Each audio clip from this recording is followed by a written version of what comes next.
Hi friends, welcome to SP Sai kitchen. நம்ம இன்னைக்கு வீடியோவில் என்ன பார்க்க போகிறோம்னா தோசை மாவு எப்படி அரைக்க போகிறோம் அப்படிங்கிறத பார்க்க போகிறோம். ஃபஸ்ட்டு நம்ம ஒரு கப்பு ஃபுல்லும் நிறச்சி போட வேண்டாம், கரெக்டாக தட்டி போட்டால் போதும். ஒரு கப்பு அரிசி போட்டுக்கிட்டேன். மொத்தம் 4 கப்பு அரிசி போட போகிறேன். 4 கப்பு அரிசிக்கு 3/4 கப்பு உளுந்து போட்டால் போதும்.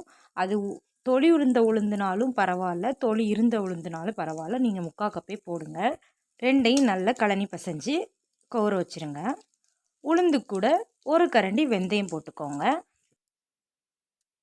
6 மணி நேரத்துலேருந்து 8 மணி நேரம் கண்டிப்பாக கவுற போடுங்க. ரொம்ப நேரம் நீங்கள் கவுற போட்டிங்கன்னா அந்த அரிசியிலேருந்து நமக்கு மாவு கிடைக்கவே கிடைக்காது. ஃபஸ்ட்டு நம்ம உளுந்து அரைக்க ஸ்டார்ட் பண்ணிடலாம்.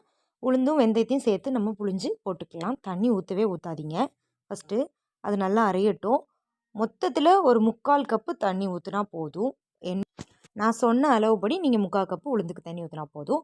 அந்த 3/4 கப்பு தண்ணியுமே கொஞ்சம் கொஞ்சமாக காவாக ஊற்றுங்க. ஊற்றி நல்லா மையாக அரைக்க விடுங்க. கரெக்டாக ஒரு 25 நிமிஷம் அரைக்க விடுங்க. இந்த மாதிரி சூப்பராக அரைஞ்சிரும். அப்போவுமே நமக்கு ரொம்ப பொங்கி வரும். நீங்கள் அப்போ அரைஞ்சிட்டா அப்படின்னு செக் பண்ணுறதுக்கு ஒரு தண்ணிக்குள்ளே இந்த மாதிரி எடுத்து போட்டு பாருங்கள். அப்போவுமே உங்களுக்கு நல்லா தெரியும். அது நல்லா மிதந்து வரும். கண்டிப்பாக அது அரைஞ்சிருச்சுன்னு அர்த்தம். ஆஃப் பண்ணிடுங்க. அதை வலித்து வாரி வச்சுட்டு ஒரு பாத்திரத்தை மறுபடியும் அரிசி போட ஆரம்பிச்சிருங்க. அரிசியை ஃபுல்லும் போட்டு கொஞ்சம் தண்ணி விடுங்க. இதுக்கு ஒரு 1.5 கிளாஸ் 2 கிளாஸ் போட்டு விடுங்க. கரெக்டாக இது ஒரு 35 நிமிஷம் அரைஞ்சா போதும். ரொம்ப அரைய விட வேண்டாம். 35 நிமிஷத்தில் நல்லா மையாக அரைஞ்சிரும். நீங்கள் நல்லா தொட்டு பாருங்கள், நல்லா சாஃப்ட்னஸ் இருக்கும். இனிமேல் இந்த உளுந்தையும் மாவையும் நல்லா மிக்ஸ் பண்ணுங்கள். அவ்வளோத்தையும் ஊற்றி நல்லா அடித்து விரவணும். விரவுறதுல தான் புளிக்கிறதுல தான் இருக்குது. நல்லா அடித்து விரவும் போது உப்பும் போட்டு நல்லா அடித்து விரவுங்க. விரவும் போது காலையில் நம்ம பார்த்தா நல்லா பொங்கி இருக்கும். பார்த்தீங்களா எவ்வளோ அழகாக பொங்கி இருக்குது அப்படின்னு. தோசை ரொம்ப மெதுவாக சாஃப்டாக வரும். கண்டிப்பாக நீங்கள் இதை ட்ரை பண்ணுங்கள்.